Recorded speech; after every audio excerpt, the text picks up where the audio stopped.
Bonjour et bienvenue à tous dans cette nouvelle vidéo préparée spécialement pour la rentrée. Alors, on va voir aujourd'hui, comme vous avez vu dans le titre, les différents repérages. Voilà, les différents repérages, que ce soit cartésien, polaire ou cylindrique. Différents repères. Hop. On verra peut-être le, on verra peut-être le repère de Freinet dans une autre vidéo. Mais là, on va principalement aller sur cartésien, cylindrique, sphérique. Pourquoi pas polaire, mais en soi, on l'a vu au lycée. Donc, on peut commencer par le cartésien. Voilà, donc c'est celui qu'on connaît tous, dans lequel on est le plus à l'aise. Donc, je vous énoncerai à chaque fois les triplés, la base, le vecteur de position, ce qui sera plutôt utile en physique, les déplacements élémentaires aussi, dans chacun des repères, et pourquoi pas les surfaces et les volumes élémentaires. Voilà, si on commence à faire du calcul en utilisant ça, des ds, des v, des dl, ça pourrait être plutôt utile. Donc dans le repère cartésien, on va pouvoir noter le triplet cartésien, par exemple comme on le connaît x, y et z. Voilà, on le connaît tous. On lui associe donc une base cartésienne. Pourquoi pas. Alors certains utilisent U, mais moi je préfère utiliser E. EX, EY, EZ.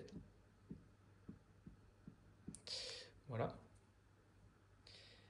Et donc, on va pouvoir exprimer dans ce repère le vecteur position, donc le vecteur position qu'on appelle OM, qui ici va être égal à chacun des vecteurs suivi de son signe de base. On a donc XEX, voilà, pour montrer une position, on va utiliser X suivant EX, Y suivant EY, et une valeur de Z suivant EZ. Ça nous sera donc XEX plus YEY plus ZEZ. Voilà, donc rien de bien compliqué, ça paraît plutôt logique. Voilà, cette fois-ci on va pouvoir montrer un déplacement élémentaire en TDL, qu'on aura des fois besoin si on travaille sur des circulations ou des trucs comme ça. Donc ici c'est bien égal à dx, déplacement selon EX, petit déplacement élémentaire de x selon EX, plus un petit déplacement élémentaire de y suivant EY, plus un petit déplacement élémentaire de z selon le z. Voilà, donc c'est dans la continuité, ça paraît logique encore une fois. On va pouvoir maintenant exprimer les surfaces élémentaires, donc ce qui change un petit peu. En effet, on a en premier la surface dsx. Donc la surface, si on parle par rapport à x, on sait que la surface, pardon, il faut simplement multiplier les longueurs des deux autres vecteurs. Ça sera donc égal à dy fois dz, donc ça sera ds de x. Et également, si on fait dsy, c'est donc égal à dx dz. Et logiquement, ds de z est égal à dx dy. Parfait. Donc si on récapitule, on a ici notre triplet cartésien, on a notre base cartésienne, on a notre vecteur position, on a notre déplacement élémentaire, et ici on a nos surfaces élémentaires. Et de ce fait, on va pouvoir calculer le volume élémentaire, qui est ici dV. Et pour calculer un volume, on sait que dans un cube, il suffit de multiplier les côtés. Donc, comme pour calculer par exemple une surface, on multiplie ces deux côtés. Pour calculer un volume, on multiplie les trois. Donc dV, on multiplie les trois déplacements fois dz. dx fois dy fois dz. Voilà, donc pour le repère cartésien. Donc encore une fois, repère dans lequel on est à l'aise. Voilà, plutôt facile. On va pouvoir passer maintenant au repère cylindrique. Donc on va pouvoir noter en premier notre triplet cylindrique. Donc bon. On va passer, bon, on va pouvoir noter déjà en premier notre base cylindrique. Voilà. On va utiliser cette fois-ci d'autres notations qui sont euro. La lettre grecque euro, phi et ez. À quoi correspondent chacune de ces notations? On va tracer notre repère cartésien, vous allez voir, vous allez comprendre. Donc si on trace comme ça, donc on a bien z, x, pardon, y et x. Voilà. On sait alors, que ρ, ça va être ce vecteur-là, donc cette longueur-ci.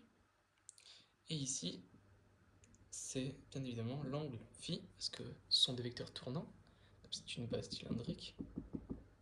C'est comme ça.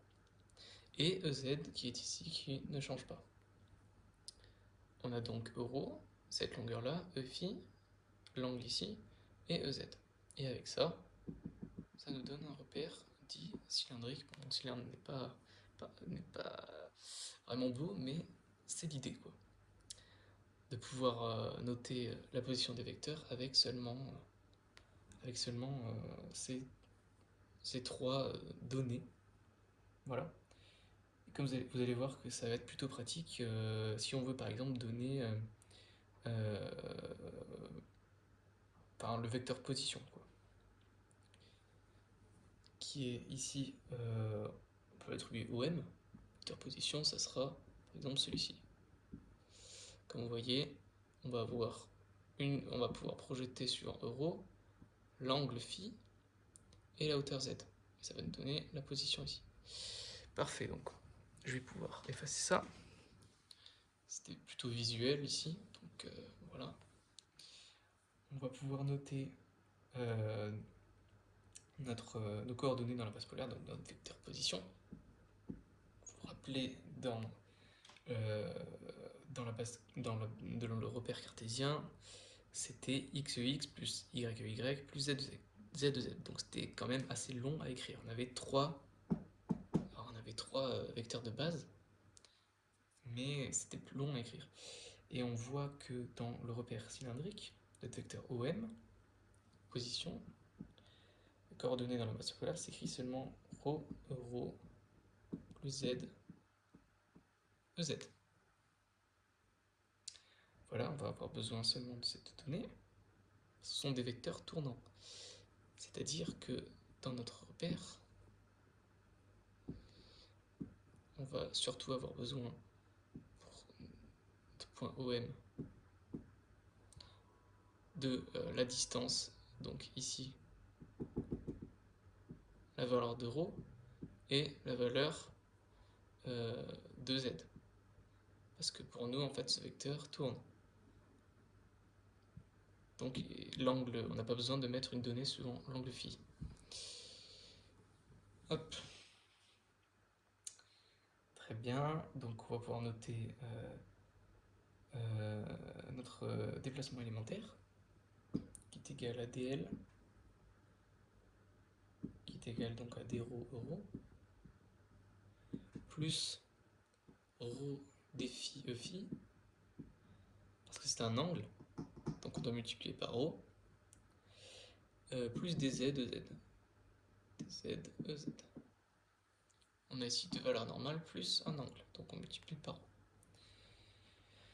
Ensuite, on peut en venir aux surfaces. La surface par rapport à ρ est égale donc à la multiplication entre phi, sauf qu'on se rappelle que c'est un angle, donc on multiplie par ρ, ρ des phi fois dz. La surface par rapport à phi donc est égale à d ρ fois dz. Mon écriture est vraiment minable. Et la surface par rapport à dz, c'est donc égal à d ρ fois ρ des phi. Parfait. Et le volume élémentaire, donc je pense que vous avez compris. Vous avez donc, on multiplie par rapport donc phi, donc des phi, non, multiplie d ρ fois des phi, sauf que c'est un angle, donc on rajoute ρ, phi dz. Mais on l'écrit souvent plutôt dv égale rho des rho des phi dz. Parfait. Donc on en a fini avec la base cylindrique que vous utiliserez souvent en première année. Voilà, donc il faudra la connaître. Mais vous vous adaptez vite. Et c'est plutôt... ça coule tout seul, quoi. Passons cette fois-ci au repérage sphérique. Voilà, on va pouvoir noter donc notre base sphérique. P de S, par exemple, est égal à ER. Cette fois-ci, c'est pas euro, ER, c'est une autre base. Un autre vecteur de base, pardon, ER, Eθ, un autre angle, et Eφ. Voilà, qu'on utilise encore. Très bien, donc je vais pouvoir vous montrer à quoi ça ressemble à peu près.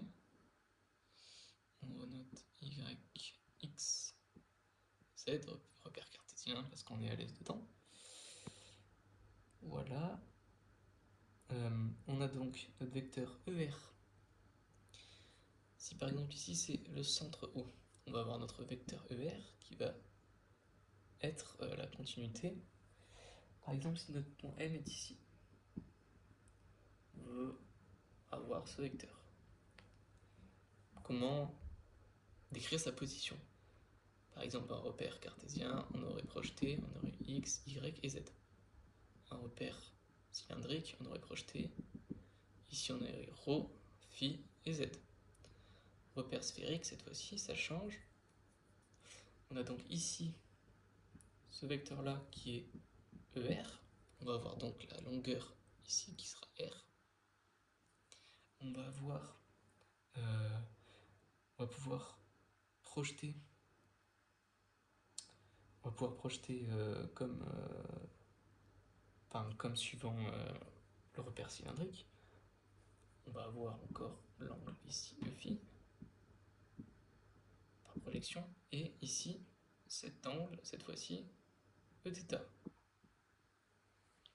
Voilà. Donc si on note les vecteurs principaux, les vecteurs de base, on a ER, Eθ qui va être dirigé comme ça, ce qui va être orthogonal. C'est une base dite orthonormée. Eθ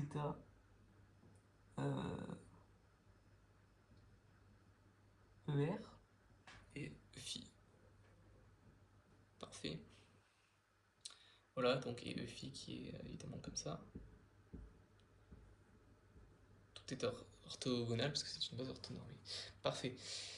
On va pouvoir exprimer le vecteur position qui ici va être encore plus réduit. Comme ici on a cette fois-ci plusieurs vecteurs tournants, c'est une base tournante encore, on a deux angles. Donc ça va être deux vecteurs qui vont tourner.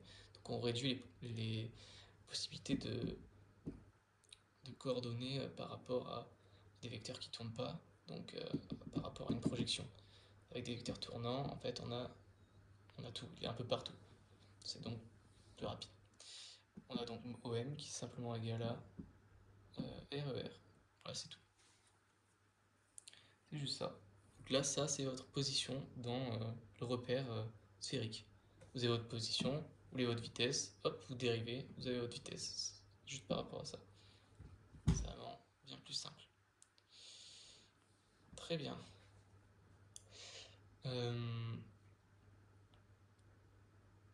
On va pouvoir donc donner les déplacements élémentaires, dl. Sauf qu'on voit qu'on a deux angles cette fois-ci, donc ça va être un peu plus différent. dl, on commence donc par dr, ER, voilà, ce qui est plutôt normal. Plus, cette fois-ci, on va avoir r dθ, Eθ, parce que c'est l'angle, θ. Plus, cette fois-ci ça change un peu plus, c'est r sin θ dθ. Pardon, r sin θ dφ. Plutôt phi. Voilà, un peu plus compliqué. Voilà, après ça, faut seulement le retenir, hein. Plus donc R sinus θ dφ phi. Très bien. Les surfaces élémentaires cette fois-ci. ds, on commence par ds par rapport à R. On multiplie donc R dθ par donc R sin θ dφ, la composante pour θ et la composante pour phi. ds de θ, on va donc multiplier la composante de R, donc dr, fois la composante de phi, fois donc R sin θ dφ. Et enfin, ds de phi, on multiplie la composante de R pour R, voilà, surface pour R, hop, fois donc la surface pour θ, donc R de θ. Parfait. Donc toujours, je vous rappelle, l'angle, on multiplie par une longueur. Sinon ça marche pas. Et enfin, le volume élémentaire dV dans le couvercle cylindrique, c'est égal à... Alors, c'est égal, donc on va multiplier dr fois donc R dθ, fois donc multiplié par R sin θ d phi. Et ça nous donne donc, c'est équivalent à R carré, voilà, sin θ dr dθ d phi. Et vous avez donc dV. Et voilà, je pense que pour l'instant ce sera tout. On verra peut-être dans une autre vidéo le repère de Freinet. Mais voilà, bonne chance, bon courage. Voilà, suffit d'apprendre par cœur. Et vous vous entraînerez de toute façon à voyager à travers ces repères et à vous exercer avec.